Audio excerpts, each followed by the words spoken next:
XFA Sharp Sharp Din Samba Fate. This is your boy Shakes the Sensation, aka the Football Sapient. Today we're going to be talking about Liverpool versus Tottenham. And yeah, we'll dive into that game and talk about that game. The other matches we'll just hover over them. But the main focus for today's video is Tottenham versus Liverpool. And I am so excited to dive into that, to dissect that, to analyze it. Let's go.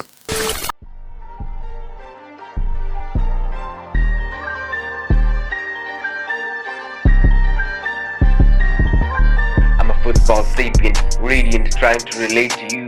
The game that we just love to see. It's all up in my mind and hard to see. It's more than just a game, it's a lifestyle, it's my style. It's why I like to talk about it, rap about it, think about it, dream about it. And now I'm about to bring it to you, feed it to you, read it to you. It's all up in my head, cause I'm a football sapient. Astonishing, isn't it? Majestic, only deserves admiration, beyond contemplation. He is simply brilliant.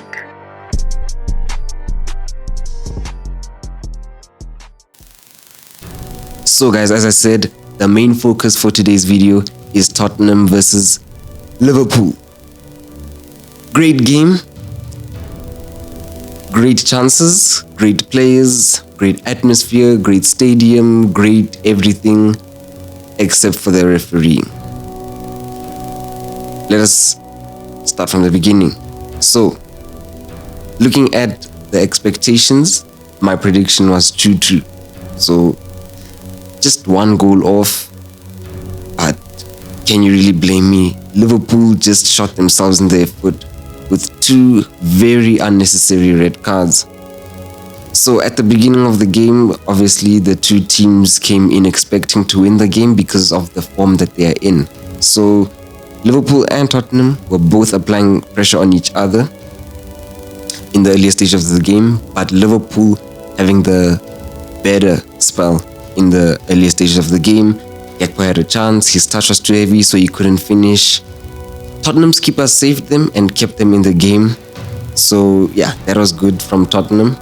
And then from that moment on, Tottenham's pressure reaped a reward.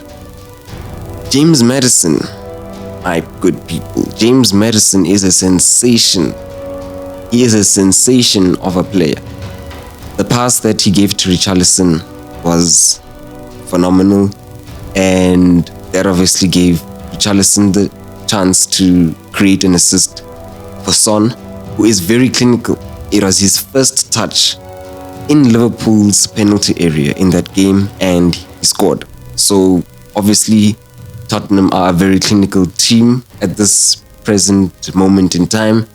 So yeah, that was a brilliant goal. Obviously started from the sensational pass and the vision of James Maddison, who I think is very underrated, especially these days. I think he is going to get credit where it's due in the coming future, because he is a good player and I love him. So yeah, good goal for Tottenham.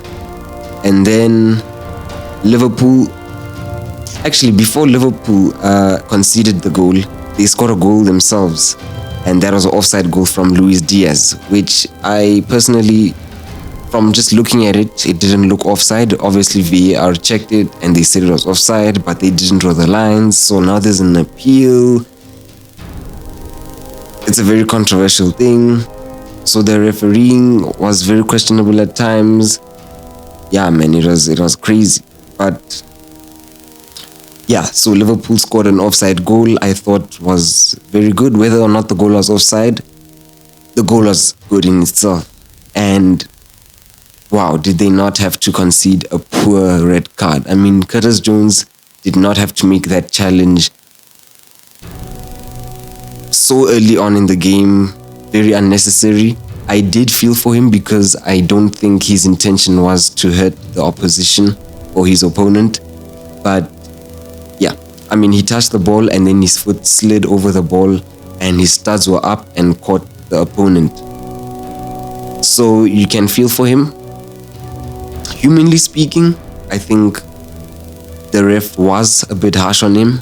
But if you look at the rules and regulations by which the red card is governed by, you will know that if your studs are up and you catch the player I mean, you are putting the play in harm. The studs are up. You caught him badly. If you look at the pause frames, it looks very terrible. Hopefully, I can get a picture here just to show you that this does not look nice. This does not look nice. So, yeah, red card it is. But Jota's red card. Okay, we'll get to Jota's red card.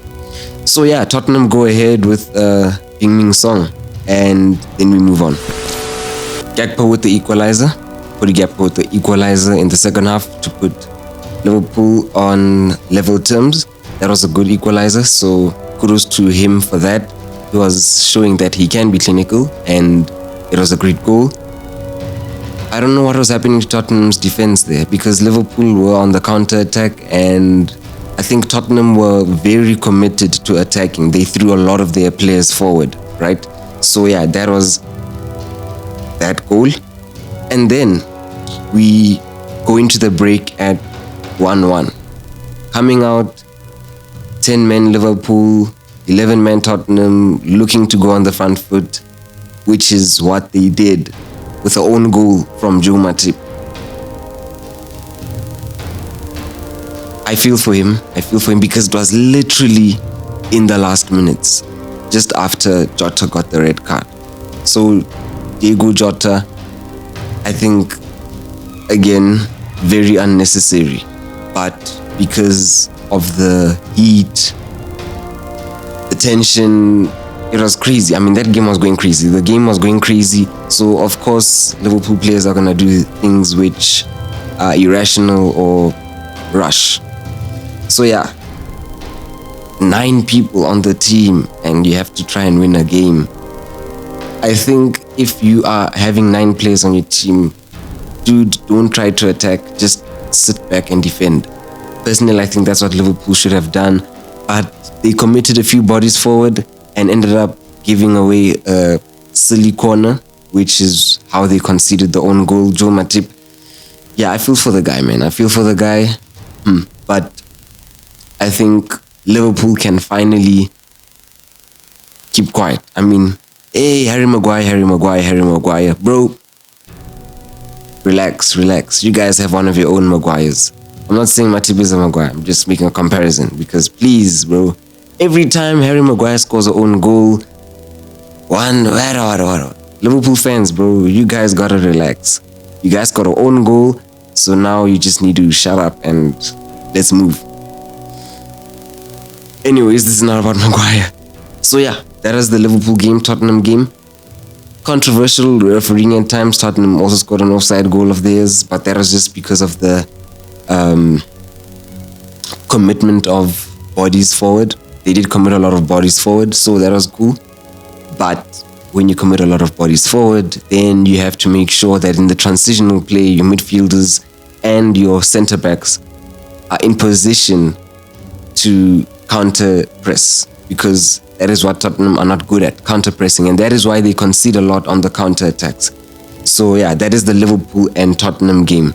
You guys will let me know in the comment section what you think about those red cards. I think, yeah, Jota's was a second yellow, but a red card essentially. So yeah, you guys will let me know what you think about those red cards. I think Curtis Jones one should have been a yellow, just because of how you look at it in real time. Yes, when you pause the frames, it looks terrible. When you read the rules, yeah, it kind of connects.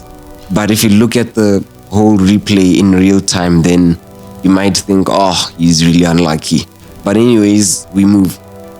Let us talk about Manchester United versus Crystal Palace. So obviously, I said I won't dive too deep into the details about that game. Manchester United won 3-0 early in the week against Crystal Palace. So coming to the weekend, facing the same team that they beat 3-0, obviously Crystal Palace are going to look for revenge. Did Man United prepare? That is not even a relevant question. The question here is, where is the mentality? Manchester United make me angry. Absolute shambles. Absolute.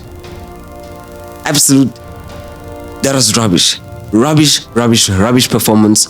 all the way. You seem a lot more tetchy and angry at the moment. Yes, Ten Hag can talk about positives, yada yada yada. Bro, you gotta get results. No, man, this is unacceptable. How do you lose 1-0 to Crystal Palace and you are Manchester United? You literally had the same amount of days to rest and you still come with the below par performance, nowhere near the standard of Manchester United. Absolute rubbish. But anyways, yeah, Manchester United, man, that team can make you angry. That team can make you angry. But anyways, yeah. So Manchester United are still in the bottom half of the table, and Crystal Palace got a result. Good for them. Bad for Man United, who think they're gonna get top 4. Performing like this, you can forget about that top 4 spot. But anyways, let us go on to Manchester City versus Wolverhampton.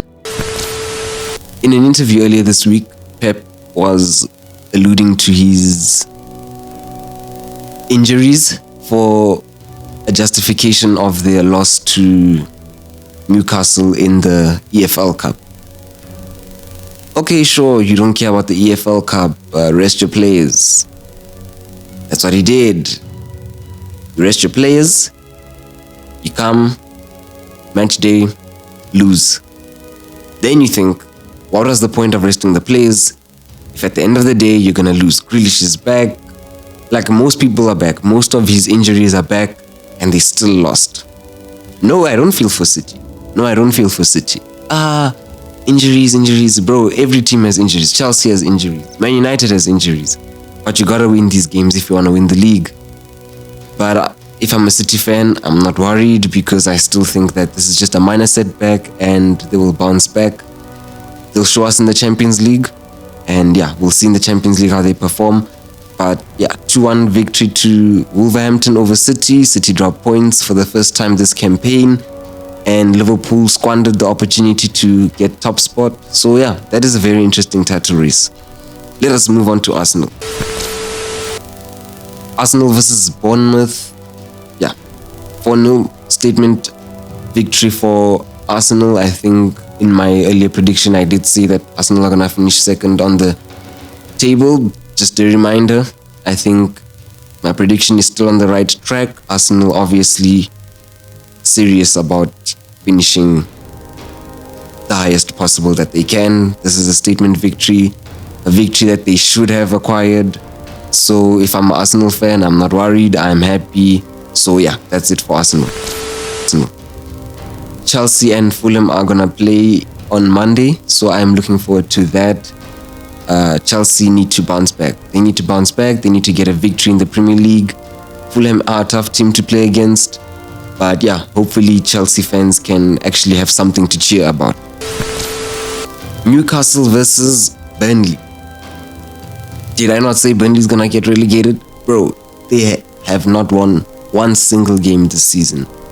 We've played 7 matches. They haven't won any of them. Newcastle are obviously Newcastle, but I'm just focusing on Burnley here, bro.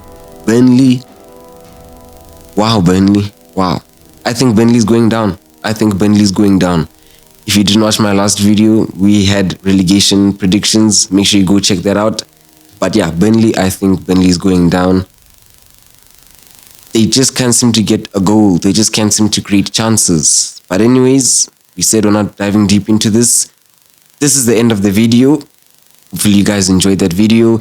If you didn't check the results of the Matchday 7, then make sure you go check that out. Revisit my reaction and let me know what you think in the comment section. Don't forget to like, comment, share, subscribe. Hit the notification bell so that you're notified every time I drop. And yeah,